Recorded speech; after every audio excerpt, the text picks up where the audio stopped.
A very good morning students. Last class में हमने animal tissue के अंदर कनेक्टिव टिश्यू के दो टाइप्स पढ़े थे and that was the loose connective tissue जिसमें हमने areolar and adipose connective tissue को डिटेल में स्टडी किया and the dense connective tissue which was again of dense regular type and dense irregular type. Now in today's class we will talk about the third type of connective tissue, that is the specialized connective tissue. Now what do we mean by specialized connective tissue?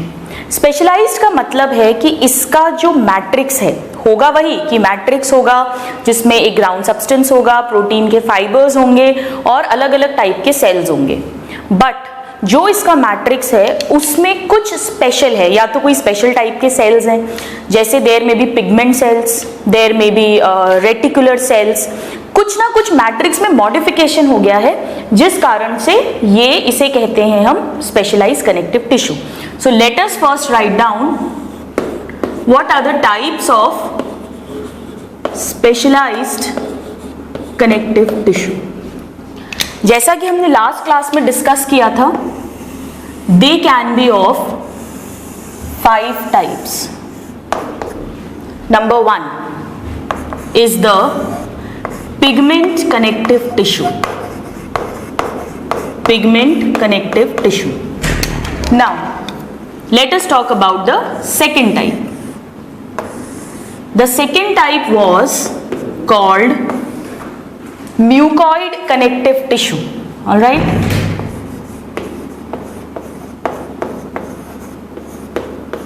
mucoid connective tissue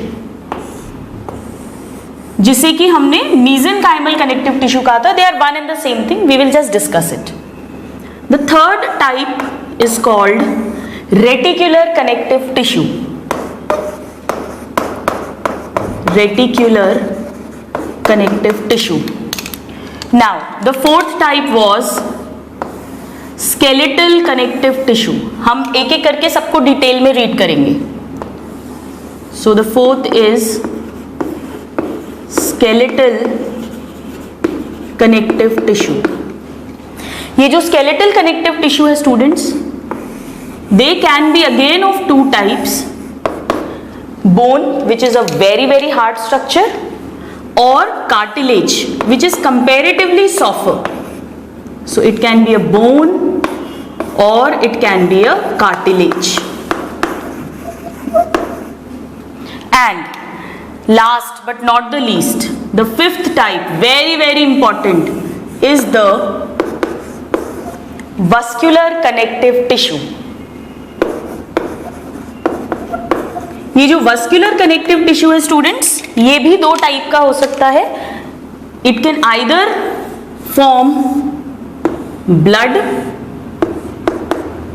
it will either form, यहां लिख देते हैं हम blood, और lymph. ये दोनों में क्या डिफरेंस है, क्या मतलब है, इसे हम डिटेल में स्टडी करेंगे. LYMPH, this is lymph. So this is a broader classification of specialized connective tissue that can be pigment, mucoid, reticular, skeletal, that means bones and cartilages, and vascular, that is blood and lymph. Now let us understand all of these one by one. सबसे पहले हम बात करते हैं pigment connective tissue की. इसको understand करना बहुत सिंपल है स्टूडेंट्स. हमने, आपको याद होगा जब हमने types of cells present in connective tissue पढ़ा था, तो जो मेन टाइप थे वो तो थे फाइब्रोब्लास्ट, मैक्रोफेजेस जिन्हें हिस्टियोसाइट्स भी कहते हैं, एंड मास्ट सेल्स. बट उसके अलावा भी हमने कई सारे सेल्स पढ़े थे, जिसमें से एक टाइप के सेल्स थे पिगमेंट सेल्स. पिगमेंट सेल्स जिनमें मिलेनिन प्रेजेंट रहता है तो उन्हें मिलेनोसाइट्स कहते हैं. इन्हें क्रोमैटोफोर्स भी कहा था हमने, क्योंकि chroma means colour, they have a colourful pigment. ये कनेक्टिव टिश्यू जहां प्रेजेंट रहेगा, ये एक पर्टिकुलर कलर प्रोवाइड करेगा उस पार्ट को. जैसे हमारे आईज के जो अलग अलग कलर्स होते हैं, जैसे किसी की ब्लैक आईज होती हैं, किसी की ब्लू आईज होती हैं, ऐश्वर्या राय की ग्रीन आईज बोलते हैं. तो ये जो अलग अलग आई कलर है, this is because of the present of this pigment tissue only. So they contain pigment cells, और पिगमेंट सेल्स जो है स्टूडेंट्स इन्हें हमने क्रोमैटोफोर्स भी कहा था, या मिलेनोसाइट्स, क्योंकि इनमें मिलेनिन पिगमेंट प्रेजेंट रहता है, मिलेनोसाइट्स। ऑलराइट, इसका एग्जाम्पल वही होगा जहां पिगमेंट सेल का एग्जाम्पल लिखा था, that means in iris and choroid of I. This is also found in dermis of skin, इसीलिए हम सबके जो स्किन का कॉम्प्लेक्शन है वो अलग अलग होता है, dermis of skin.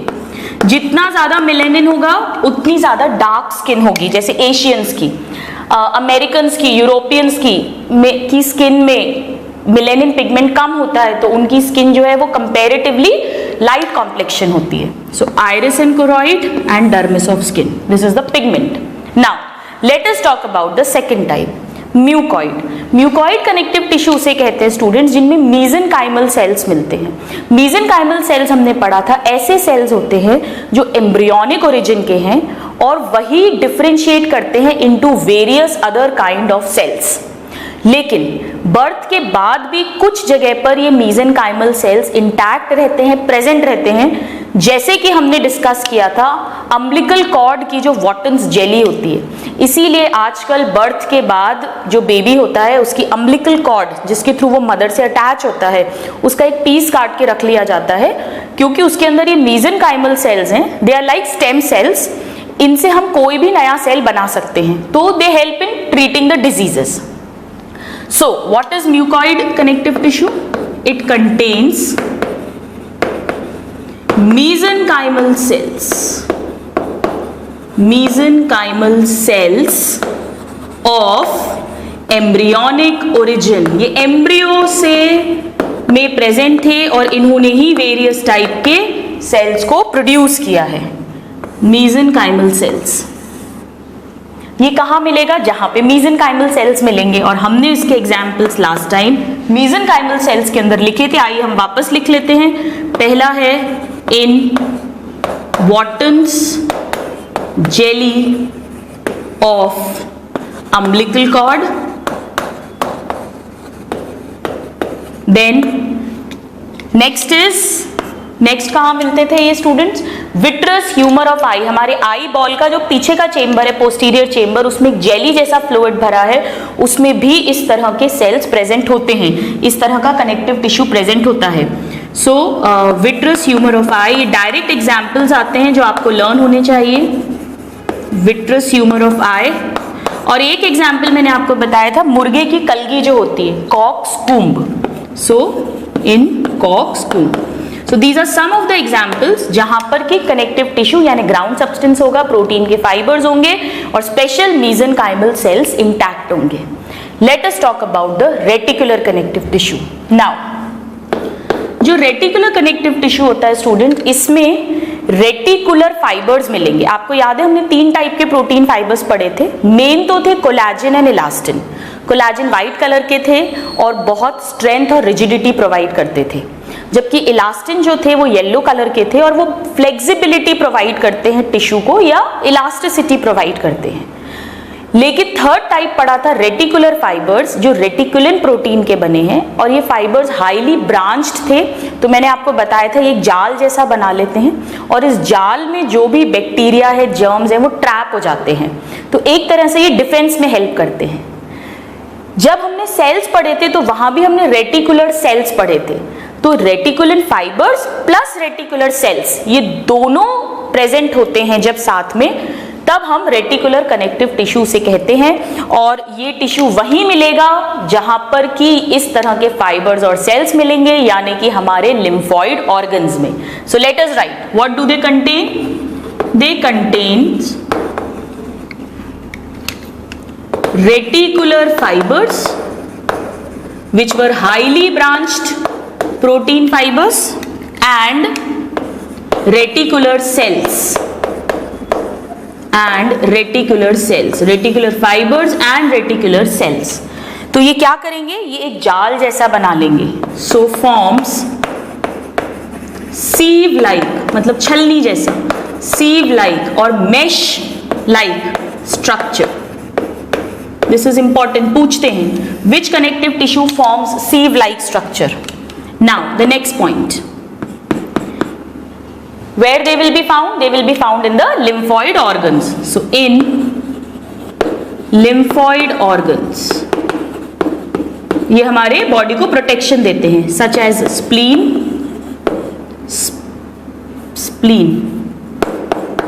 then lymph nodes, etc.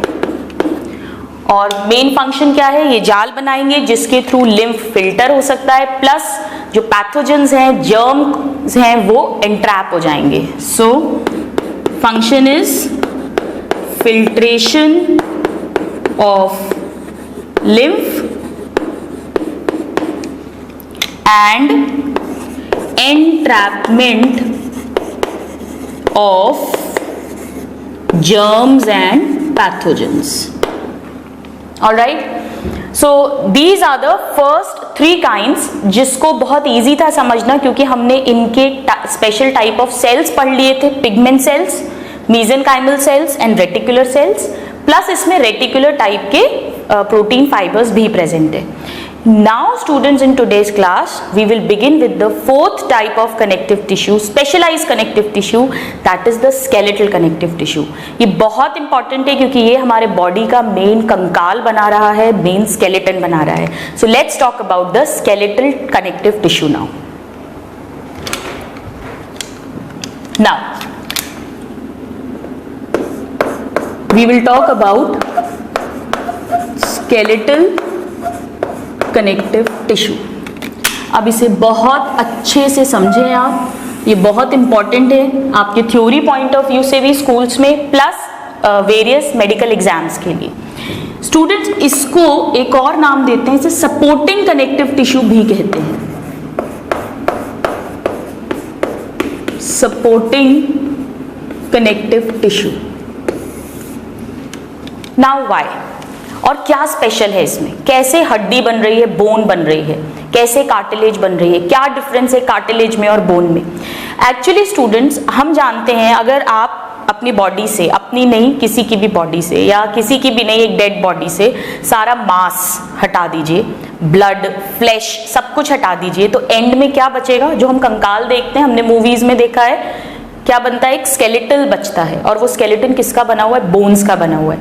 यानी ये हमारे बॉडी का मेन ढांचा बनाते हैं, मेन स्केलेटन बनाते हैं. इसी ढांचे के कारण, स्केलेटन के कारण हमारी बॉडी सपोर्टेड रहती है, इसीलिए इनको सपोर्टिव कनेक्टिव टिश्यू बोलते हैं. अब क्या स्पेशलिटी इसमें होती है? इसमें भी फाइबर्स मिलेंगे, कोलेजन के हो सकते हैं, इलास्टिन भी हो सकता है, मेनली कोलेजन होता है, और जहाँ थोड़ी फ्लेक्सिबिलिटी चाहिए वहाँ इलास्टिन के फाइबर्स मिल जाते हैं, प्रोटीन के. और ये सब एक मैट्रिक्स के अंदर होंगे, एक ग्राउंड सब्सटेंस में होंगे जो म्यूकोपॉलीसैकेराइड्स का बना होगा, और इसमें अलग अलग तरह के सेल्स होंगे. लेकिन चाहे बोन हो चाहे कार्टिलेज, यानी जो स्केलेटल कनेक्टिव टिश्यू है, उसके मैट्रिक्स में बहुत सारे कोलेजन फाइबर्स और बहुत सारे कैल्शियम सॉल्ट्स आके डिपॉजिट हो जाएंगे. क्योंकि इसमें इतने सारे कोलेजन है तो ये उसको एक स्ट्रेंथ प्रोवाइड करेंगे, रिजिडिटी प्रोवाइड करेंगे. और कैल्शियम सॉल्ट्स जो हैं, जैसे कि हम अपनी दीवार बनाते हैं, किसकी बनाते हैं? कैल्शियम कार्बोनेट, चूने की, ताकि वो कैसी हो जाए? हार्ड हो जाए. तो इन कैल्शियम सॉल्ट्स और कोलेजन के कारण इनका जो मैट्रिक्स है, जो नॉर्मली जेली जैसा होता है अदर कनेक्टिव टिश्यूज में, वो यहाँ पर हार्ड हो जाएगा. और ये हार्डनेस हमको चाहिए क्योंकि हमें स्ट्रेंथ चाहिए, हमें सपोर्टिव स्ट्रक्चर चाहिए. सो जो इसका मेन टिपिकल फीचर है स्टूडेंट्स, वो क्या है? That is the presence of hard matrix. अभी तक मैट्रिक्स हार्ड नहीं था, जेली जैसा ग्राउंड सब्सटेंस था जिसमें प्रोटीन के फाइबर्स हैं, बट यहाँ पे एकदम सॉलिड हार्ड मैट्रिक्स हो जाएगा. So it has the presence of hard matrix. And why it is hard? Due to abundance of collagen fibers and calcium salts. Now this is very important. ये main character है इस connective tissue का. abundance of collagen fibers and calcium salts, जिसके कारण से matrix कैसा हो गया, सॉलिड हो गया, हार्ड हो गया। क्योंकि ये हार्ड हो गया, अब अगर आप इस पे कोई दबाव देंगे, कोई प्रेशर डालेंगे, तो वो इस प्रेशर से नहीं दबेगा। सो दैट मीन्स हेंस, इस कारण से hence they resist compression, they resist compression, तभी तो ये सपोर्ट कर पाएगा, ये स्ट्रेंथ दे पाएगा। क्योंकि ये हार्ड है इसीलिए it will resist compression. When you will compress it will not be compressed, it will resist it. Now ये जो स्केलेटल कनेक्टिव टिश्यू है, it can be in the form of bone और it can be in the form of cartilage.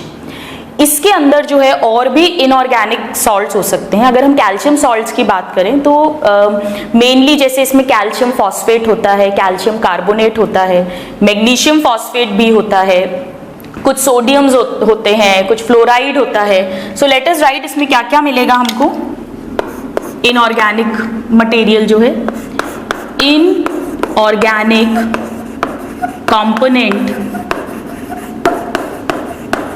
mainly includes 80% अकेला तो calcium phosphate ही होता है। सो it is calcium phosphate, this is 80%। Total में से जितना भी इनऑर्गेनिक है उसमें से मेन कैल्शियम फॉस्फेट है, दिस इज इंपॉर्टेंट। इसके अलावा मैग्नीशियम फॉस्फेट हो सकता है स्टूडेंट्स, देन कैल्शियम कार्बोनेट हो सकता है, चूना जो लाइम होता है, देन सोडियम हो सकता है, फ्लोराइड एक्सेट्रा एक्सेट्रा। और ये जो सारे इनऑर्गेनिक कंपाउंड्स हैं ये इस मैट्रिक्स के अंदर क्रिस्टल्स के फॉर्म में रहते हैं, जिन्हें हम हाइड्रोक्सी एपेटाइट क्रिस्टल्स कहते हैं। Now this is very important question, so important, very important. They are present as crystals, और वो क्या क्रिस्टल है, ये नाम आपको अच्छे से रटा होना चाहिए, hydroxy apatite crystals, hydroxy apatite crystals, very important. इसका केमिकल फॉर्मूला हमें लर्न होना चाहिए, Ca10 PO4 6OH2, this is a single crystal. इस क्रिस्टल के फॉर्म में मेनली प्रेजेंट होते हैं, क्योंकि मेन जो है इसमें स्टूडेंट्स वो कैल्शियम फॉस्फेट ही होता है, 80 to 90% जो होता है। बाकी फ्लोराइड बहुत थोड़ा सा होता है, सोडियम बहुत थोड़ा होता है, और करीब 10% जो है वो कैल्शियम कार्बोनेट, और करीब ऐसे ही 10% मैग्नीशियम फॉस्फेट रहता है। So this is very important that the calcium salts are present in the form of hydroxy apatite crystals in the skeletal connective tissue. Now, let us talk about the functions of this connective tissue. What functions will they perform? So now we'll talk about the functions.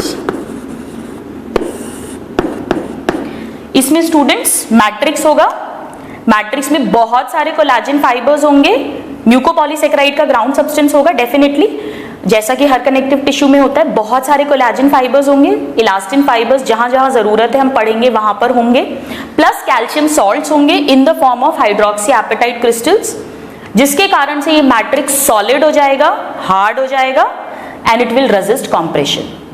अब इनका पहला function जो है वो होता है, it provide support to the body as we know. So the first function is provides support to body.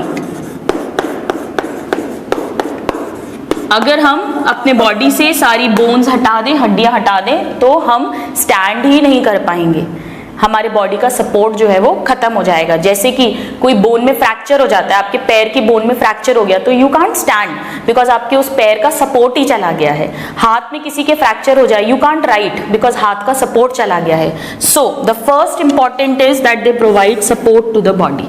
Now the second function, they help in the protection of organs. So protection of organs, आइए इस point को हम समझते हैं। कैसे? जैसे हमारा brain, हमारा सबसे इंपॉर्टेंट ऑर्गन, अगर हम बात करें जैसे किसी इंसान के पास ज्वेलरी होती है तो उस ज्वेलरी में सबसे ज्यादा उसके जो डायमंड के ऑर्नामेंट्स हैं वो उसको सबसे प्यारे होते हैं, सबसे महंगे होते हैं। हमारी ह्यूमन बॉडी में सबसे महंगा क्या है? वैसे तो सभी इंपॉर्टेंट है, कोई भी ऑर्गन खराब हुआ तो it will damage us, but सबसे इंपॉर्टेंट जो हमें दूसरे एनिमल्स से डिस्टिंग्विश करता है, हमारा ब्रेन। इस ब्रेन को बहुत प्रोटेक्शन की जरूरत है, तो नेचर ने इसको खोपड़ी के अंदर, स्कल के अंदर प्रोटेक्ट करके रखा हुआ है। It is made of bones, it is a skeletal connective tissue. हमारे जो लंग्स हैं, हार्ट है, इतना इंपॉर्टेंट, ब्लड सर्कुलेशन हो रहा है वहां से, रेस्पिरेशन हो रहा है, उसके चारों तरफ यहां पर एक ये बोन है, दिस इज स्टर्नम, रिब्स और पीछे वर्टिब्रल कॉलम। इस तरह से पूरा हड्डियों का पिंजरा बनाया हुआ है जिसके अंदर हमारे लंग्स और हार्ट प्रोटेक्टेड हैं। So they are providing protection to all the organs of the body. This is what we mean by this function. So protection of organs. Now let us see the third function. Third function ये है students कि इन bones पर ही हमारी muscles attach हैं और इन muscles के contraction relaxation के कारण हमारी बॉडी जो है वो मूव कर पाती है। So helps in movement and locomotion, movement and locomotion by attaching muscles. They gives the space for the muscles to attach by attaching muscles. Last class में हमने डिस्कस किया था मूवमेंट, ये मूवमेंट है बट लोकोमोशन नहीं है। Locomotion मतलब जब प्लेस चेंज होगी, मैं यहां से चल के वहां जाऊं, तब उस मूवमेंट को लोकोमोशन कहते हैं। और ये किसके कारण होता है? मसल्स के कारण। पर मसल्स कहाँ अटैच होती है? बोन्स पे अटैच होती है। किसके थ्रू अटैच होती है? एक और कनेक्टिव टिश्यू के थ्रू जो हमने लास्ट क्लास में पढ़ा था, टेंडन्स, जिसके थ्रू मसल बोन से अटैच होगी तब मूवमेंट होगा। सो this is the third function. Now let us talk about the next function. Students, हमारे बॉडी का जो 99% कैल्शियम और फास्फोरस है वो बोन्स एंड कार्टिलेज के अंदर ही स्टोर्ड रहता है और जब बॉडी को जरूरत होती है तो वहीं से ये मिलता है। इसीलिए कहते हैं कि आप दूध पीजिए, कैल्शियम के रिच फूड्स खाइए ताकि आपकी हड्डियां मजबूत हो। तो कैल्शियम जो है वो कहाँ स्टोर होता है? मेन कैल्शियम एंड फास्फोरस वो स्टोर होता है बोन्स में। Almost 99% of the total bodies calcium and phosphorus, plus बाकी और भी जो हैं वो भी यहाँ पे डिपॉजिट होते हैं, और भी minerals. So they act as reservoir of calcium and phosphorus. Main इनके रिजर्वॉयर है 99%। स्टूडेंट्स, इनका एक और फंक्शन है जिसे अभी हम जब क्लास में आगे बोन पढ़ेंगे तो आपको अच्छे से समझ में आ जाएगा कि बोन के अंदर जो हमारे ब्लड सेल्स होते हैं, आपने नाम सुना होगा आरबीसी, डब्ल्यूबीसी, प्लेटलेट्स, ये सब ब्लड के सेल्स हड्डी के अंदर बनते हैं। They are formed inside bones. So helps in formation of blood cells. कैसे वो हम पढ़ेंगे? Formation of blood cells, that is RBC, WBC, और इस प्रोसेस को कहते हैं हीमोपोएसिस। पोएसिस वर्ड का मतलब होता है फॉर्मेशन, और ब्लड फॉर्म हो रहा है तो उसे कहते हैं haemopoiesis. So bone is actually helping in haemopoiesis. मैं इसको एक बार यहां लिख देती हूं ऊपर ताकि आप इसको अच्छे से देख लें। Haemopoiesis, and that is the formation of blood cells. All right, so these are some of the functions, very important functions of the skeletal connective tissue, providing support to the body, protection to the internal organs, helping in the movement and locomotion, main reservoir of calcium and phosphorus, and helps in hemopoiesis, that is in the formation of blood cells, RBC, WBC and platelets. आप इसको note down करें और फिर हम deal करेंगे with the two kinds of skeletal connective tissue, that is the bone and the cartilage. Please note it down. So now students, these were the general points about skeletal connective tissue, and now let us talk about the two skeletal connective tissue, that is the bone and the cartilage. हम इसको students differentiating table के form में पढ़ेंगे ताकि हमको compare करते हुए easily समझ आए। तो आइए हम एक तरफ लिखते हैं bone, let us make a table like this, और दूसरी तरफ हम सेकेंड टाइप लिखेंगे विच is the cartilage.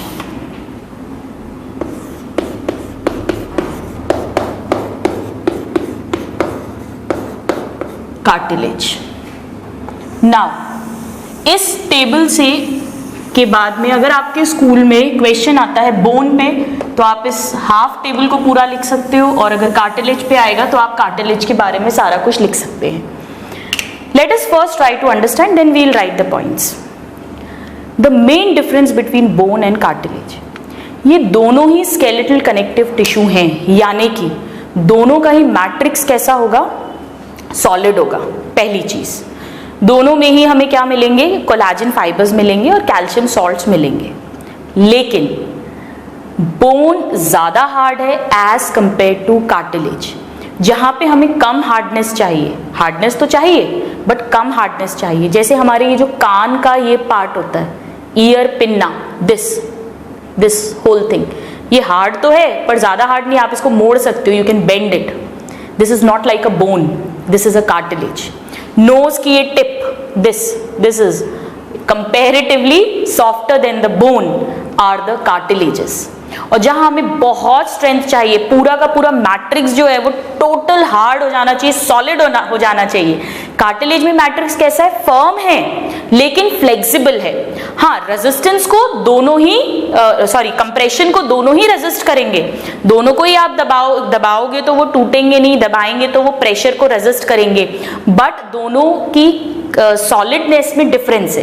Cartilage is comparatively softer than the bones. Alright, so let us write down the first point, and the first point is that in bone the matrix is absolutely hard.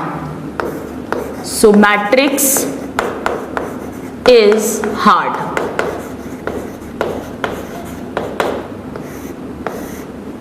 इतना hard है कि आप उसको bend नहीं कर सकते हो, इसे कहते हैं नॉन प्लाइबल। नॉन प्लाइबल का मतलब है non bendable, you can not bend, आप उन्हें मोड़ नहीं सकते हो। कान को आप मोड़ सकते हो, कान तो बहुतों का मरोड़ा होगा टीचर्स ने स्कूल में, लेकिन बोन नहीं मरोड़ी होगी, बोन मरोड़ना is not possible, and thank God for that. So non bendable matrix. जबकि जो कार्टिलेज है उसका मैट्रिक्स कैसा है, matrix is firm but flexible. That means it is pliable or bendable. Pliable or bendable. All right. It is softer than the bones. Let us write softer than bones. अब ऐसा क्यों हुआ, क्या difference है? एक तो ये डिफरेंस है स्टूडेंट्स की कैल्शियम सॉल्ट इसमें कम है जबकि बोन में ज्यादा है, नंबर 1। नंबर 2 स्टूडेंट्स, मैट्रिक्स में फाइबर्स होंगे प्लस एक प्रोटीन होता है जो कि बोन में प्रेजेंट होता है, जो इसको और ज्यादा हार्ड बना देता है, जिसे ऑसिन प्रोटीन बोलते हैं। जबकि कार्टिलेज में प्रोटीन होता है जिसे कॉन्ड्रिन प्रोटीन बोलते हैं, जो एक flexible, firm but flexible type का प्रोटीन है, तो वो इसको कंपैरेटिवली सॉफ्टर नेचर प्रोवाइड करता है। सो इनऑर्गेनिक कंपाउंड्स भी कम है कार्टिलेज में, प्लस कार्टिलेज में कॉन्ड्रिन प्रोटीन है। देखिए स्टूडेंट्स, ओएस वर्ड, ऑस वर्ड जो है वो जहां भी आ जाएगा वो बोन से रिलेटेड है, और कॉन्ड्रा वर्ड जहां भी आ जाएगा वो कार्टिलेज से रिलेटेड होता है। So why this is hard, why this is not bendable, due to ossein protein. पूछते हैं ossein protein is found in, आप नाम से ही समझ सकते हैं कि ये बोन्स में मिलेगा, ड्यू टू ऑसिन प्रोटीन। जबकि ये कैसे हैं, firm and flexible, they are pliable due to chondrin protein, chondrin protein, and hence they are pliable whereas they are non pliable. So this is the first point of difference. Now let us write one more difference कि bone की study को क्या कहते हैं और cartilage की study को क्या कहते हैं. So study of bone. bone के लिए अभी अभी हमने क्या word use किया है, os word. सो इसे कहते हैं ऑस्टियोलॉजी। डायरेक्ट क्वेश्चन आता है what is osteology? It is the study of bones. और ऐसे ही यहां पर लिख देते हैं study of cartilage, study of cartilage. Cartilage के लिए कॉन्ड्रा वर्ड यूज करते हैं, so it is called chondrology, chondrology. Now the next point, bone का जो फॉर्मेशन है उस प्रोसेस को कहते हैं ऑसिफिकेशन। ऑस वर्ड बोन के लिए यूज कर रहे हैं। So the process of formation of bone is called ossification.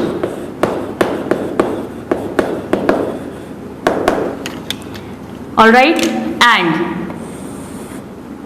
The formation of bone will be called, ये ऑसिफिकेशन है तो वो कॉन्ड्रिफिकेशन हो जाएगा। सो formation of cartilage is called chondrification, chondrification. These are some terms which we should know. Now let us talk about the next point. Now students, जो bone है या cartilage है उनमें 3 तरह के सेल्स प्रेजेंट होते हैं। पहले तो हम उनके मैट्रिक्स की बात करते हैं। मैट्रिक्स जो होता है, अगर हम बोन की बात करें तो वो किस तरह से मैट्रिक्स रहता है, जैसे सपोज ये एक सेक्शन ऑफ बोन है, suppose this is a bone, ठीक है, इसमें पूरा ये ग्राउंड सब्सटेंस भरा हुआ है। ऑलराइट, इसमें जो मैट्रिक्स है वो बिल्कुल जैसे टॉयलेट या किचन का रोल पेपर आपने देखा होगा, बीच में एक कैनाल है और चारों तरफ रोल है पेपर का, जैसे प्याज में होता है। इस तरह से छिलके, अगर आप प्याज को इस तरह से कट करें तो बीच में छोटा सा छेद है और चारों तरफ इस तरह से उसके छल्ले बने हुए हैं। तो इनका जो मैट्रिक्स है वो कॉन्सेंट्रिक रिंग्स या लेयर्स में प्रेजेंट रहता है, यानी मैट्रिक्स कुछ इस तरह से होगा, लाइक दिस। यहां पर भी एक कैनाल है तो ये मैट्रिक्स है, like this. It is in the form of concentric rings, और ऐसे मैट्रिक्स को, ये जो रिंग्स बन रही हैं इन्हें लैमेला कहते हैं, लाइक दिस। ये और समझ में आएगा आपको जब हम बोन का स्ट्रक्चर पढ़ेंगे। Alright, so the next point is that bones में जो मैट्रिक्स है, matrix is in form of concentric rings, concentric layers और concentric rings known as lamella. क्या बोलते हैं इनको? लैमेला। एक है तो लैमेला और प्लूरल हो जाएगा lamellae, so known as lamellae. Now this is very important. What is lamellae? ये जो कॉन्सेंट्रिक रिंग्स हैं, these are the lamellae matrix की। जबकि जो ये है अपना कार्टिलेज है, इसमें ऐसा कुछ नहीं होता। Suppose this is a cartilage, ये ग्राउंड सब्सटेंस है मान लीजिए,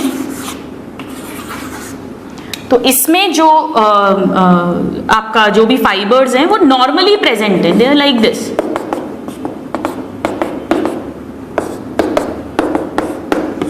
होमोजीनियसली पूरे इसमें प्रेजेंट है। So the matrix is homogeneous. So let us write down that matrix is homogeneous, homogeneous matrix, जबकि यहां पे कॉन्सेंट्रिक रिंग्स बन रही थी। अब स्टूडेंट्स, ये तो इसकी मैट्रिक्स की बात हुई। अब नेक्स्ट इंपॉर्टेंट कैरेक्टर जो है वो ये है कि इनमें सेल्स कैसे मिलते हैं। चाहे कार्टिलेज हो चाहे बोन हो, दोनों में ही 3 टाइप के सेल्स मिलेंगे। नंबर 1, जो इनके मेन सेल्स हैं, जो कि इमेच्योर, जो मेन फॉर्मिंग सेल्स हैं, जिन्हें बोन में ऑस्टियो ब्लास्ट कह देंगे। ब्लास्ट मतलब जो फॉर्म करेगा मैच्योर सेल को, उस तब हम ब्लास्ट वर्ड यूज करते हैं। और कार्टिलेज में उसे कॉन्ड्रोब्लास्ट बोल देंगे।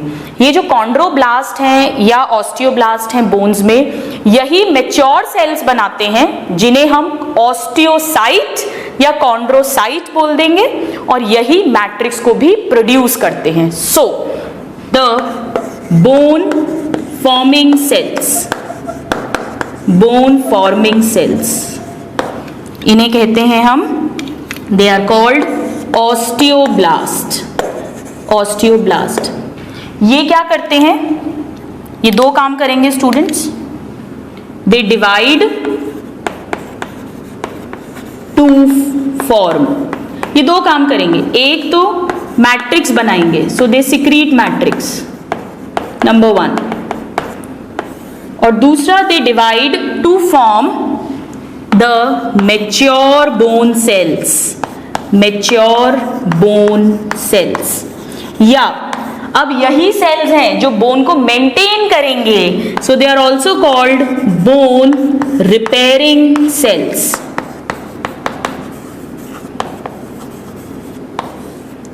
They are known as osteocytes. Osteocytes. So they divide to form osteocytes. Osteoblast से osteocytes बनेंगे। इसी तरह से अगर हम कार्टिलेज की बात करें, okay, this is A type and these are the B types. The bone, mature bone cells. इसी तरह से आइए हम यहाँ भी लिख लेते हैं। इसमें भी नंबर 1 क्या है? Cartilage forming sales. Cartilage forming sales क्या हो जाएंगे स्टूडेंट्स? कॉन्ड्रोब्लास्ट। कॉन्ड्रोब्लास्ट, इसका भी फंक्शन क्या होगा? दो फंक्शंस होंगे, एक तो सिक्रीट मैट्रिक्स, मैट्रिक्स बनाएगा ये, और दूसरा डिवाइड टू फॉर्म, क्या बनाएंगे ये भी? Mature cartilage cells. So mature be is the mature cartilage और cartilage repairing cells, बिल्कुल बोन की तरह। cartilage repairing यानी जो मेंटेन करेंगे, repairing cells। और जैसे यहां इन्हें ऑस्टियोसाइट कहा है, यहां पे इन्हें कॉन्ड्रोसाइट कहेंगे। So what are they? They are chondrocytes. सो ऑस्टियोब्लास्ट से ऑस्टियोसाइट्स बना, कॉन्ड्रोब्लास्ट से कॉन्ड्रोसाइट्स बने। अब एक टाइप का और सेल होता है स्टूडेंट्स दोनों में ही, जिसे कहते हैं बोन डिस्ट्रक्टिंग सेल्स। जब बोन अगर ऐसे लगातार बनती गई तो बोन तो फिर एबनॉर्मल शेप की हो जाएगी। तो हम क्या चाहते हैं कि अगर सपोज फॉर एग्जाम्पल जैसे कि अगर आप किसी के फ्रैक्चर हो जाए, तो फ्रैक्चर होने पे क्या होता है? ये ऑस्टियोब्लास्ट एक्टिव हो जाते हैं, ये ऑस्टियोसाइट्स बनाते हैं ताकि बोन फॉर्म हो, मैट्रिक्स फॉर्म हो। और ये जो ऑस्टियोसाइट्स अगर ये लगातार बोन बनाते गए, तो सपोज इस जगह फ्रैक्चर हुआ है तो हड्डी तो बढ़ती जाएगी, तो जो एक्स्ट्रा हड्डी बनती है उसको हमें क्या चाहिए कि वो रीएब्जॉर्ब होती रहे, डिस्ट्रॉय होती रहे, ताकि बोन का एक प्रॉपर शेप मेंटेन होता रहे। इस तरह के bone destructing cells, bone dissolving cells या बोन ईटिंग सेल्स को कहते हैं osteoclast. So bone destructing cells या डिसॉल्विंग सेल्स कह सकते हो आप, या ईटिंग सेल्स, बोन को खा रहे हैं, ये सब बैलेंस में काम करते हैं ताकि बोन जो है वो ज्यादा बड़ी भी नहीं हो, उसका प्रॉपर शेप रहे, और पतली भी नहीं रह जाए। सो ऑस्टियोक्लास्ट। इसी तरह से कार्टिलेज में भी ये बैलेंस चाहिए। सो कार्टिलेज में भी जो थर्ड टाइप है, that is the cartilage destructing cells, and they will obviously क्या कहेंगे हम इन्हें? अब आप लिख सकते हैं खुद ही, कॉन्ड्रोक्लास्ट। सो 3 टाइप के सेल्स हो गए, blast, cyte and clast, forming, maturing and destructing cells. अब अगर हमें इस मैट्रिक्स के अंदर इन सेल्स को बनाना है, जो मेन सेल है दैट इज द ऑस्टियोसाइट और द कॉन्ड्रोसाइट, जो मेन मैच्योर सेल है, तो इसके बारे में हमें एक पॉइंट पता होना चाहिए। कि जो ऑस्टियोसाइट्स होते हैं स्टूडेंट्स, इनमें ना साइटोप्लाज्मिक प्रोसेसेस निकलते हैं। यानी ये कैसे होते हैं, आइए लिख लेते हैं। Osteocytes are irregular and branched cells, number 1। Number 2, osteocytes जो होते हैं ये इस मैट्रिक्स में जगह जगह पे रहते हैं और अकेले अकेले रहते हैं, ग्रुप्स में नहीं रहते हैं। This is very important, question पूछा जाता है। So they lie singly, very important, plus branched है, ये क्वेश्चन इंपॉर्टेंट है। They lie singly in space, जिस स्पेस के अंदर मिलता है उसे लैक्यूना बोलते हैं। ये आगे बोन के स्ट्रक्चर में और अच्छे से आपको समझ में आएगा। इन लैक्यूनल स्पेस ऑफ मैट्रिक्स। अभी तो आप इतना समझ लीजिए कि मैट्रिक्स में ये जो सॉलिड मैट्रिक्स है, अभी सॉलिड है, सॉलिड में अगर आपको सेल को प्रेजेंट करना है तो क्या करना पड़ेगा, उस मैट्रिक्स में गड्ढा होना चाहिए ना, डिप्रेशन, तभी तो वो सेल उसके अंदर बैठेगा आके। तो वो जो गड्ढा है, स्पेस है, डिप्रेशन है, उसे लैक्यूना कहते हैं। वहां पर ऑस्टियोसाइट अकेले अकेले रहते हैं। कैसे, इसमें अगर हम दिखाएं, सपोज ये गड्ढा है, ऑलराइट, तो इसमें यहां पे कैसे होगा, it will be like this. ये ब्रांच्ड है इस तरह से, ये एक ऑस्टियोसाइट है, ऐसे ही इस तरह से एक ऑस्टियोसाइट है। यहां पर जितनी ये जो रिंग्स हैं, इन सब रिंग्स में पूरा ये ऑस्टियोसाइट्स लगे हुए हैं। हम एक ही में इसको शो कर रहे हैं, ये सब में लगे हुए हैं, alright. So these are the osteocytes.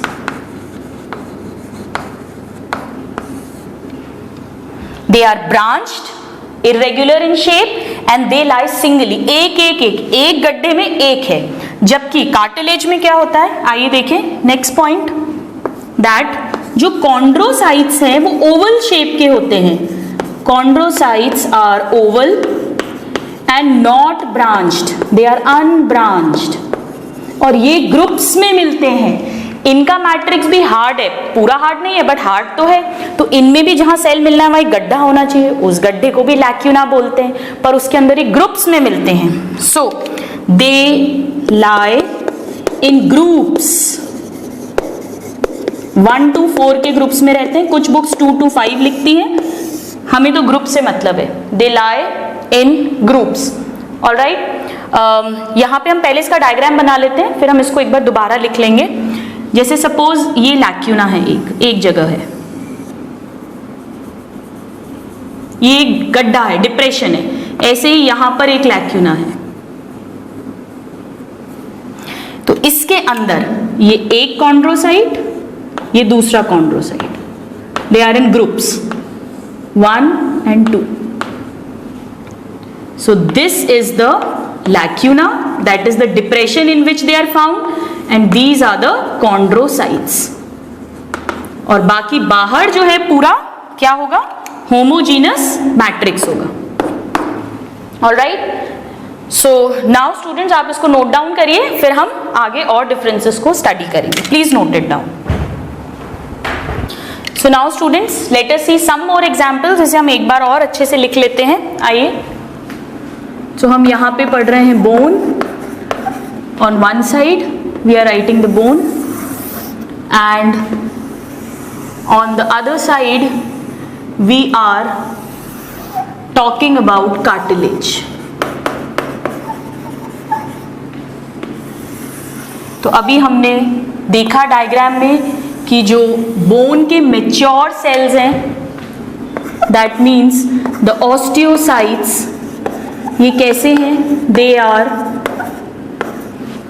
irregular and branched, they have processes, irregular in shape and they are branched, और ये किस में मिल रहे हैं, सिंगल मिल रहे हैं। सो दे लाई सिंगली इन, जो स्पेस है जिसमें ये मिलते हैं उसे लैक्यूनल स्पेस बोलते हैं, in lacunar space of matrix. जबकि जो कार्टिलेज के मैच्योर सेल्स हैं, that means the chondrocytes, they are oval unbranched, और ये मिलते हैं ग्रुप्स में। So they lie in groups of 1 to 4 in same lacunal space of matrix. ये आपको और क्लियर हो जाएगा जब हम बोन का स्ट्रक्चर पढ़ेंगे. Alright, so these are the important questions. Now the next point of difference. Students, जो बोन होती है उसकी जो सबसे बाहर की कवरिंग होती है, बाहर की है तो उसे पेरी, बाहर को क्या बोलते हैं, बाउंड्री को पेरीफेरी बोलते हैं. बोन के लिए ऑस्टिया वर्ड यूज करते हैं, तो इट इज कॉल्ड पेरीऑस्टियम. जबकि जो कार्टिलेज की सबसे बाहर की कवरिंग है दैट इज कॉल्ड पेरिकॉन्ड्रियम. और ये किसकी बनी होगी, ये बोन को प्रोटेक्शन दे रही है, कार्टिलेज को प्रोटेक्शन दे रही है, यानी ये भी किसकी बनी है, कनेक्टिव टिश्यू की बनी हुई है. इस कनेक्टिव टिश्यू में क्या मिलना चाहिए, कोलेजन या इलास्टिन. ऑब्वियसली कोलेजन, क्योंकि इसे स्ट्रेंथ देना है. सो it is made up of white collagen fibrous connective tissue. So the next point is that the outer fibrous covering. Direct question आता है students, what is periosteum? Periosteum is the outer fibrous covering of bone. So this is called periosteum. ये बनी है white fibrous connective tissue की, यानी mainly collagen की. और इसी तरह से स्टूडेंट्स, जो कार्टिलेज की आउटर कवरिंग है वो भी फाइब्रस होगी. Outer fibrous covering of cartilage that will be called as perichondrium. Perichondrium ये भी किसकी बनी है, वाइट फाइब्रस कनेक्टिव टिश्यू की, क्योंकि इसको प्रोटेक्शन प्रोवाइड करना है, ये आउटर कवरिंग है. Now students, let us see some more differences between these two. The next difference is कि जो बोन होता है उसमें इनऑर्गेनिक कंपाउंड ज्यादा है, कैल्शियम सॉल्ट ज्यादा है एज कंपेयर टू कार्टिलेज, तभी वो इतना ज्यादा हार्ड है. जबकि जो कार्टिलेज है वो थोड़ा सॉफ्ट है, बेंडेबल है, प्लाएबल है. तो अगर हम बोन की बात करें तो इसमें इनऑर्गेनिक मटेरियल जो है, इनऑर्गेनिक सब्सटेंस का रेशियो अगर हम ऑर्गेनिक सब्सटेंस से कंपेयर करें, ऑर्गेनिक सब्सटेंस मतलब जितने भी प्रोटीन के फाइबर्स हैं, ऑसिन प्रोटीन हैं, इन सबको मिला के ऑर्गेनिक कह रहे हैं. और इनऑर्गेनिक मतलब जितने भी कैल्शियम सॉल्ट्स हैं, जितने भी मिनरल्स हैं, वो सब. तो ये होता है 62% और ये होता है 38%. और ये इनऑर्गेनिक सब्सटेंस कौन से हैं, वही हाइड्रोक्सी एपेटाइट क्रिस्टल्स के फॉर्म में जो अभी हमने डिस्कस किया था. जबकि कार्टिलेज में ये रेशियो वेरिएबल होता है डिपेंडिंग अपॉन कितनी हार्ड कार्टिलेज है. जितनी हार्ड होनी चाहिए उतने ज्यादा उसमें इनऑर्गेनिक कंपाउंड्स मिलेंगे. So the ratio of organic and inorganic substances is variable. Now students, जैसे जैसे एज होती है, हम जानते हैं जैसे जैसे एज होती है, अगर आपने घर में सुना हो या वैसे भी जनरली हड्डियां जो होती हैं वो ब्रिटल हो जाती है. ओल्ड लेडीज में कैल्शियम की कमी हो जाती है या और कारण से उनके जरा सा भी अगर पैर मुड़ा, ट्विस्ट हुआ तो क्रैक हो जाता है, फ्रैक्चर हो जाता है, माइनर फ्रैक्चर्स हो जाते हैं, यानी हड्डी इजीली टूटने लगती है. It becomes more brittle. Why this happens, क्योंकि जैसे जैसे एज होती है ऑर्गेनिक कंपाउंड हमारा कम होता जाता है बोन का. ऑर्गेनिक कंपाउंड मतलब ऑसिन प्रोटीन जो है, या कार्टिलेज में कॉन्ड्रिन प्रोटीन. पर कार्टिलेज में फ्रैक्चर्स नहीं होते हैं, इसीलिए ये इतना इंपॉर्टेंट नहीं है. कार्टिलेज तो वैसे ही हम मोड़ सकते हैं. तो ये पॉइंट पर्टिकुलरली किसके लिए है, बोन के लिए. तो हम यहीं पर इसे लिख देंगे दैट विथ एज, वैसे तो ये रेशियो रहता है, but with age organic part decreases, hence bones become brittle. ये क्वेश्चन पूछते हैं स्टूडेंट्स कि एज के साथ बोन्स बिकम्स ब्रिटल, कि एज के साथ बोन्स ब्रिटल क्यों होती हैं. It is because of the decrease in organic part, ये कम होता जाएगा. Alright, So this is another point of difference. Now let us see one more difference which is very very important, and that is कि bones जो है वो vascular structure है, उसमें blood supply है, जबकि कार्टिलेज की खुद की ब्लड सप्लाई नहीं है, एक्सेप्ट पेरिकॉन्ड्रियम जो चारों तरफ लेयर है मेम्ब्रेन उसमें है, बट अंदर कार्टिलेज के पास खुद की कोई ब्लड सप्लाई नहीं है, कोई नर्व सप्लाई नहीं है. So the next very important point is that bones are vascular, they are vascular, very important. जबकि कार्टिलेज जो है they are avascular except perichondrium. This is important, ये क्वेश्चन पूछते हैं. Except their outermost covering which is the perichondrium, otherwise they are avascular, no blood supply. अगर हम एक mammalian bone की बात करें, जिसे हम डिटेल में जिसका स्ट्रक्चर रीड करेंगे, तो एक मैमेलियन बोन के सेंटर में एक कैनाल मिलती है जिसे हैवर्सियन कैनाल कहते हैं. हम पढ़ेंगे, आपको समझ में आएगा. उसके अंदर से ब्लड और नर्व सप्लाई ये सब कुछ निकलता है. So let us write that in mammalian compact bone. ये क्लियर हो जाएगा आपको जब हम इसे पढ़ेंगे. In mammalian compact bone Haversian canal contains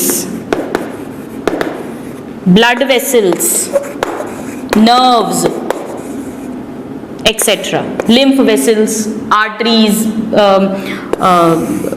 veins, capillaries, वो सब इसमें रहती हैं. जबकि यहाँ पे no canal, no haversian canal, no blood supply, no blood vessels, no nerves. क्योंकि इसके पास खुद की ब्लड सप्लाई नहीं है, इसीलिए अगर कार्टिलेज को चोट लगे, कार्टिलेज डैमेज हो जाए, तो उसकी बहुत स्लो हीलिंग होती है, क्योंकि हीलिंग के लिए हमें क्या चाहिए, ब्लड चाहिए. So hence very slow healing cartilage की. बोन फटाफट हील हो जाती है, so very slow healing. This is important. ये क्वेश्चन आता है कि कार्टिलेज की स्लो हीलिंग क्यों है, क्योंकि उसकी खुद की ब्लड सप्लाई नहीं होती है. Alright, so this is the next very important point of difference. Now let us see one more point of difference. Students, हमने जब अभी फंक्शंस पढ़े थे स्केलेटल कनेक्टिव टिश्यू के, तो हमने पढ़ा था कि ये ब्लड सेल्स के फॉर्मेशन में हेल्प करते हैं. उसमें सिर्फ बोन हेल्प करती है, कार्टिलेज नहीं. क्योंकि सभी बोन्स में तो नहीं, बट मेजॉरिटी बोन्स जो होते हैं उनके पास एक कैविटी होती है जिसमें बोन मैरो नाम का सब्सटेंस भरा रहता है, और ये जो पार्ट है ये ब्लड सेल्स के फॉर्मेशन में हेल्प करता है. So let us write down the next point that most bones have bone marrow, and this helps in hemopoiesis. That means formation of blood cells, whereas इसमें no bone marrow, so they have no role in blood cell formation. All right, so students, these are some of the important differences. हम अगर इनको एक बार summarise करें तो इसका important part ये है कि कार्टिलेज कंपैरेटिवली सॉफ्ट है, बोन बहुत हार्ड है, एकदम सॉलिड है. नंबर 1, कार्टिलेज का जो मैट्रिक्स है वो होमोजीनस है, जबकि बोन का लेयर्स के फॉर्म में, जिन्हें लैमेला कहते हैं. कार्टिलेज में कॉन्ड्रोब्लास्ट, कॉन्ड्रोसाइट एंड कॉन्ड्रोक्लास्ट है, forming cell, repairing cell and destructing cells, जबकि बोन में ऑस्टियोब्लास्ट, ऑस्टियोसाइट एंड ऑस्टियोक्लास्ट है. कार्टिलेज के जो कॉन्ड्रोसाइट हैं वो ग्रुप्स में रहते हैं लैक्यूना के अंदर, ओवल शेप के होते हैं, जबकि जो ऑस्टियोसाइट्स हैं वो सिंगल रहते हैं लैक्यूना के अंदर और ब्रांच्ड होते हैं. क्यों ब्रांच्ड होते हैं हम पढ़ेंगे. कार्टिलेज की आउटर कवरिंग को कहते हैं पेरिकॉन्ड्रियम, बोन को पेरीऑस्टियम, दोनों ही वाइड फाइब्रस कनेक्टिव टिश्यू की बनी है क्योंकि इन्हें प्रोटेक्शन देना है. कार्टिलेज एवास्कुलर है, खुद की ब्लड सप्लाई नहीं है एक्सेप्ट पेरिकॉन्ड्रियल पार्ट, इसीलिए it has a very slow healing process. Whereas bone जो होती है उसमें खुद की ब्लड सप्लाई है, तो इट हील्स क्विकली. बोन में बोन मैरो प्रेजेंट होती है मेजॉरिटी ऑफ बोन्स में, so it takes part in haemopoiesis whereas cartilage does not. These are some of the basic differences. Now students, let us see the types of cartilage in today's class. So please note this down. So now students, let us see the types of cartilage first and then we will talk about the types of bones.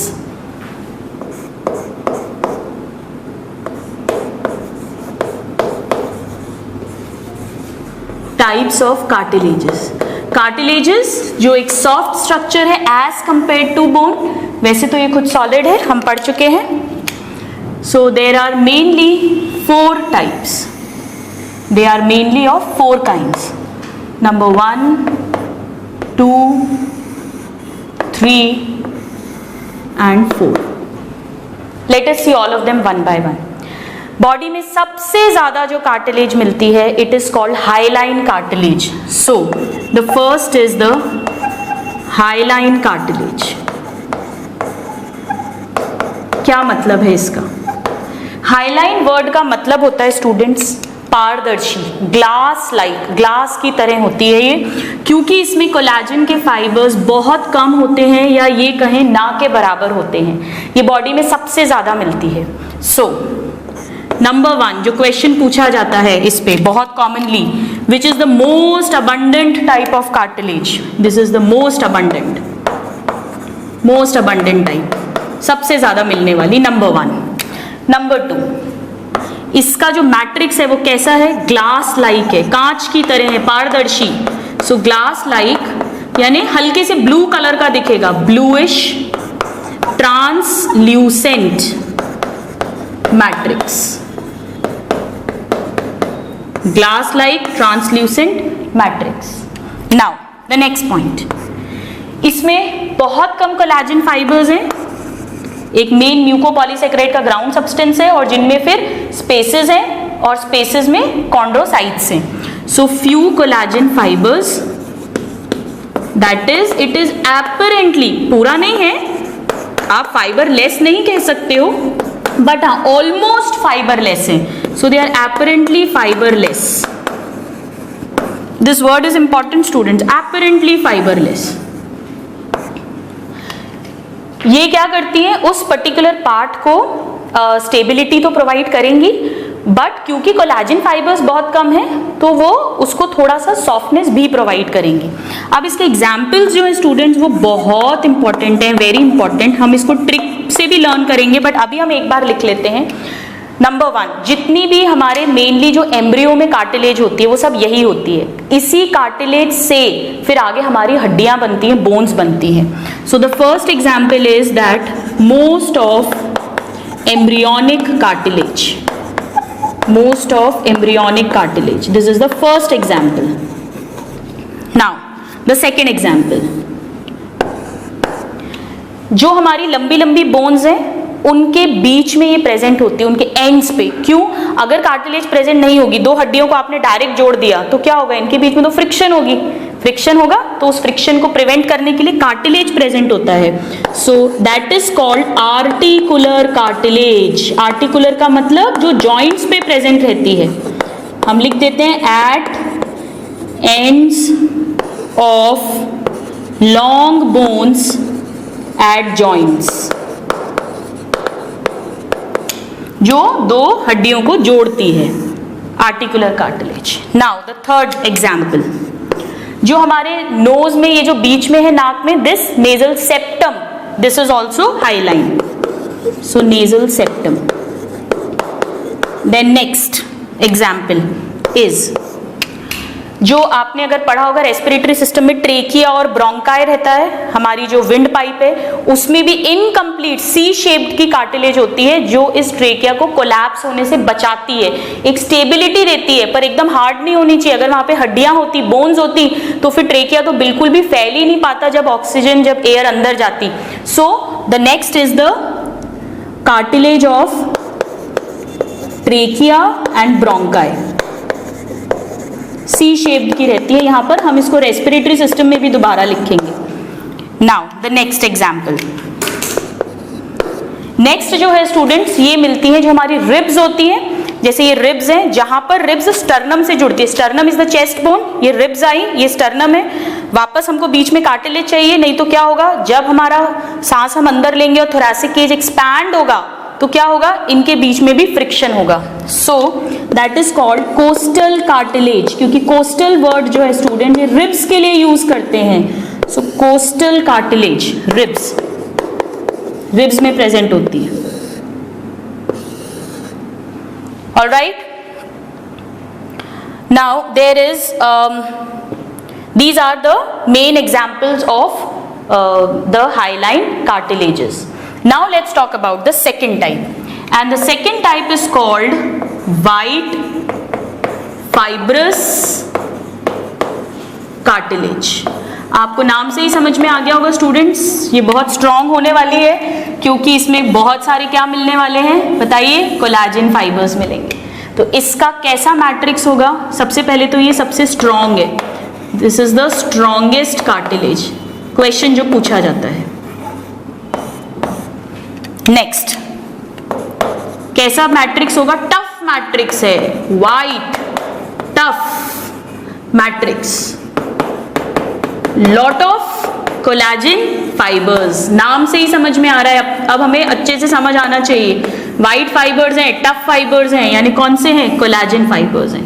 ये वहां मिलेगी जहां पे हमें बहुत कम restricted mobility चाहिए, हमें तो मेन स्ट्रेंथ चाहिए ताकि जो भी कंप्रेशन उस पर आए, जो भी प्रेशर आए वो उसको झेल सके। ऑलराइट, सो ये कहाँ मिलती है स्टूडेंट्स, पहले तो it acts as shock absorber, shock absorber, जैसे हमारे दो वर्टिब्रा के बीच में भी हमें कार्टिलेज चाहिए, अदरवाइज क्या होगा, उनके बीच में भी फ्रिक्शन होगा। जब आप खड़े होते हैं, दो वर्टिब्रा के बीच में एक प्रेशर पड़ता है ग्रेविटी के कारण, उस प्रेशर को झेलना है, हाईलाइन कार्टिलेज से काम नहीं चलेगा वहां पे, अदरवाइज क्या होगा, उनके बीच में मोबिलिटी हो जाएगी और वर्टिब्रा अगर इधर उधर खिसक गई तो जो नर्व्स आ रही हैं स्पाइनल कॉर्ड में वो कंप्रेस हो जाएंगी और पैरालिसिस तक हो सकता है। तो वहां पर हमें इतनी मोबिलिटी नहीं चाहिए आर्टिकुलर कार्टिलेज की तरह, वहां हमें बहुत कम मोबिलिटी चाहिए, प्लस हमको वहां क्या चाहिए कि रेस्ट्रिक्टेड मोबिलिटी हो और रेजिस्टेंस को वो झेल सके, कंप्रेशन को झेल सके। So the examples are very very important, intervertebral disc, दो वर्टिब्रा के बीच में जो कार्टिलेज होती है that is called intervertebral disc, typical example many times asked. एक और एग्जाम्पल है इसका students, pubic symphysis, pubic symphysis, जो हमारी प्यूबिक बोन होती है, जो हमारी वेस्ट की बोन्स हैं, कमर की बोन्स हैं, वो जब इस तरह से आके जुड़ती हैं जिसके थ्रू बेबी की डिलीवरी होती है, वहां पे भी एक साइड की हिप बोन है, ये दूसरे साइड की हिप बोन है, ये दोनों आकर आपस में जुड़ी, यहाँ पे भी बीच में कार्टिलेज चाहिए, नहीं तो क्या होगा, वही फ्रिक्शन होगा। पर वो कार्टिलेज कैसी होनी चाहिए, उसको भी इतना ज्यादा मोबाइल होने की जरूरत नहीं है, उसमें हमें स्ट्रेंथ चाहिए। वहां पर भी इस तरह की वाइट फाइब्रस कार्टिलेज प्रेजेंट होती है, जब बेबी नीचे आता है, डिलीवरी होती है, तो ये थोड़ा सा इसको मूव करती है ताकि ये होल बड़ा हो जाए और बेबी बाहर डिलीवर हो सके। हम इसको दोबारा भी पढ़ेंगे मस्कुलर सिस्टम में, but these are the two typical examples जो आपको अच्छे से रटे होने चाहिए। Now let's talk the third type. Third is called yellow flexible cartilage. अब ये भी आप नाम से ही बता देंगे स्टूडेंट्स, येलो फ्लेक्सिबल किसकी बनी होगी, बहुत सारे इलास्टिन के फाइबर्स की। So it has elastic matrix, lot of elastin fibres, elastin fibres. ये हमें वहां चाहिए जहां पे बहुत ज्यादा तोड़ना मरोड़ना है, जैसे कि टीचर्स करते हैं आपके कान। सो वेरी इंपॉर्टेंट इसके एग्जाम्पल्स, इसके एग्जाम्पल्स क्या क्या है students. Number 1 is the epiglottis. Epiglottis हम पढ़ेंगे, हमारा जो लैरिंग्स है उसके ऊपर एक ढक्कन होता है जिसके थ्रू एयर अंदर जाती है, वहां पे बहुत मूवमेंट चाहिए, उसे ओपन आउट होना है। So epiglottis. The next example is the Eustachian tube की दीवार, वॉल, यूस्टेकियन ट्यूब क्या होता है स्टूडेंट्स, हमने पढ़ा था हमारे मिडिल ईयर में एक स्ट्रक्चर होता है जो फेरिंक्स से कनेक्ट करता है, यहां पे भी हमें मोबिलिटी चाहिए, so Eustachian tube. Then next is this पूरा ईयर का pinna, ear pinna. Alright, now there is one more example and that is the tip of the nose, this part, not the septum. septum में तो highline है, tip पे elastic है, so nose tip। अब यहाँ पे students एक और एग्जाम्पल है, that is larynx। लैरिंग्स जो है वो हमारा वॉइस बॉक्स है, साउंड प्रोड्यूसिंग बॉक्स, जो हमारी आवाज निकलती है वो लैरिंग्स के कारण आती है, जो वॉइस प्रोड्यूस होती है। लैरिंग्स में स्टूडेंट्स 4 तरह की कार्टिलेजेस होती हैं, हम इसको रेस्पिरेटरी सिस्टम में पढ़ेंगे। 3 तरह की जो कार्टिलेजेस हैं वो तो होती हैं हाईलाइन टाइप की, तो यहाँ पे नेक्स्ट एग्जाम्पल हो गया लैरिंग्स, ये मैंने इसीलिए छोड़ा था ताकि मैं आपको इसको रिलेट करूं। 3 टाइप की मेन तो लैरिंग्स की हाईलाइन होती है, बट एक कार्टिलेज होती है स्टूडेंट्स लैरिंग्स की जिसे कहते हैं सेंटोरिनी कार्टिलेज, ये ऐसी होती है, सेंटोरिनी कार्टिलेज ऑफ लैरिंग्स। नाउ हमने वहां स्टार क्यों लगाया है? अगर लैरिंग्स की कार्टिलेज कैसी है ये क्वेश्चन आए सिंपल, तो हमारा आंसर हाईलाइन होगा, क्योंकि 4 में से 3 टाइप की जो है वो हाईलाइन है। पर अगर पर्टिकुलरली सेंटोरिनी आएगा तो answer will be yellow elastic cartilage. Now let's see the 4th type. The 4th is called calcified cartilage. ये ऐसी कार्टिलेज है स्टूडेंट्स जो एक्चुअली हाईलाइन ही होती है, बट जब हाईलाइन कार्टिलेज में बहुत सारा कैल्शियम डिपॉजिट हो जाए एक्स्ट्रा, जितना कार्टिलेज में होता नहीं है, तो एक तरह से वो कार्टिलेज किस में कन्वर्ट हो जाती है, बोन की तरह बन जाती है, तब उसे हम कैल्सिफाइड कार्टिलेज बोलते हैं। So it is modified highline cartilage, modified highline cartilage with extra deposits of calcium salts, with extra deposits of calcium salts, so they almost becomes like bones। इसका जो एग्जाम्पल्स हैं स्टूडेंट्स, इस पे भी question आते हैं, सभी बहुत इंपॉर्टेंट है। हमारी जो पुरानी बोन्स हो जाती है, हमारी जो लॉन्ग बोन्स हैं, जैसे हमारी आर्म की बोन है, थाई की बोन है, ये जब ओल्ड हो जाती है, वैसे तो इसमें क्या मिल रही थी, हाईलाइन कार्टिलेज मिल रही है, देखिए आर्टिकुलर कार्टिलेज, लेकिन जब ये ओल्ड हो जाती है तो इसमें कैल्शियम डिपॉजिट हो जाता है। तभी आपने सुना होगा अपने दादाजी के या घर में किसी बुजुर्ग के कि आवाज आने लग जाती है घुटने में से, या उनकी हड्डियां जो हैं वो उतना अच्छे से प्रॉपर मूवमेंट, स्मूथ मूवमेंट नहीं कर पाती, क्योंकि बीच की जो आर्टिकुलर कार्टिलेज है वो भी कैल्सिफाइड हो गई है, it has also become like bone, तो 2 बोन्स के बीच में फ्रिक्शन होने लग जाता है। So the first example is the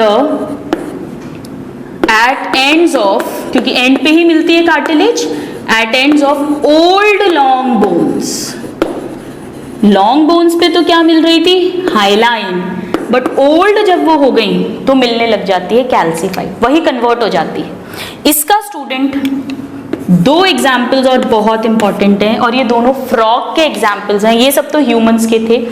frog में एक बोन होती है जिसे सुप्रा स्कैपुला बोन बोलते हैं, जो फ्रॉग का शोल्डर्स बनाती है, और फ्रॉग में जो प्यूबिक सिम्फाइसिस है, उनके जो बैक पोर्शन बनाती है, हिप पोर्शन, वो दोनों भी इसी तरह की होती हैं, क्योंकि वहां पे बहुत ज्यादा स्ट्रेंथ चाहिए ताकि फ्रॉग जो है वो हॉप कर सके, वो कूद सके।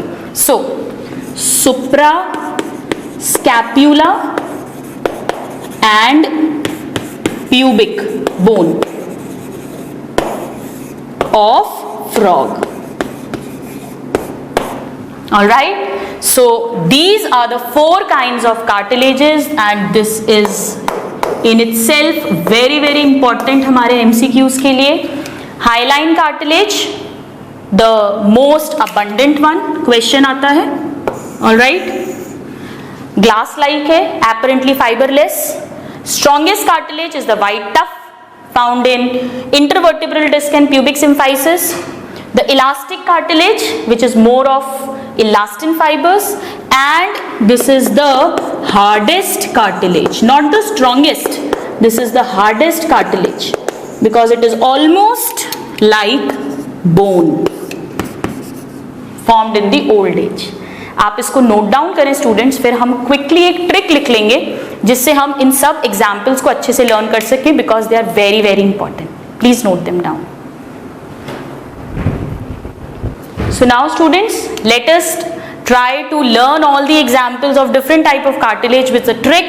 The trick is कि जो tiger श्रॉफ है, tiger lives near Parinidhi in Versova. It's a place in Mumbai and ये कल शाम को ही देखा गया है. So this was seen in the evening.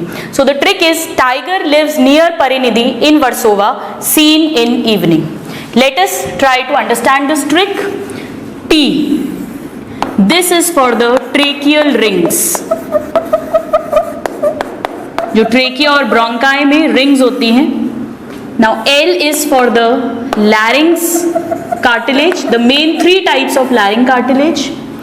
N is for nasal septum, the third example of hyaline cartilage.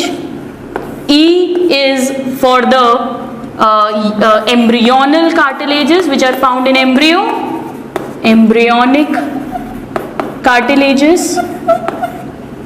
A is for articular cartilage which are found at the ends of long bones, and R is for ribs, that is the costal cartilage.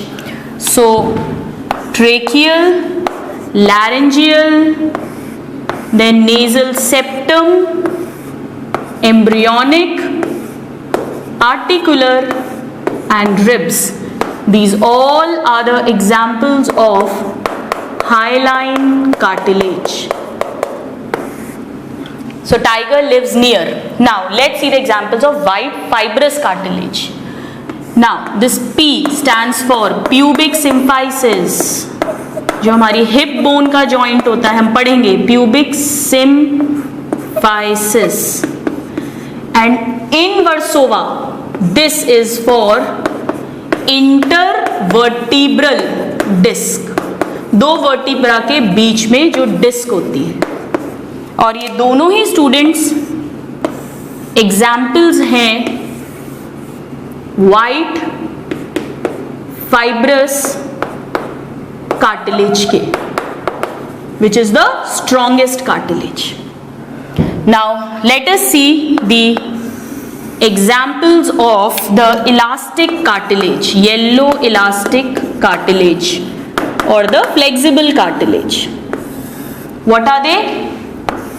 This is the Santorini cartilage of larynx, which is the fourth cartilage, which is very soft. Now E is for ear pinna. Then another E is for epiglottis. N is for the nose tip cartilage, and this is the eustachian tube wall cartilage. All right. So Santorini, ear pinna, epiglottis, nose tip and eustachian tube. These are the 5 examples of the elastic cartilage. तो ये जो trick है, the tiger lives near Parinidhi in Versova, seen in evening. This is the trick to remember all the types of cartilage. आप इसे अच्छे से learn करें students. Next class में हम बोन का structure and types of bone को detail में स्टडी करेंगे.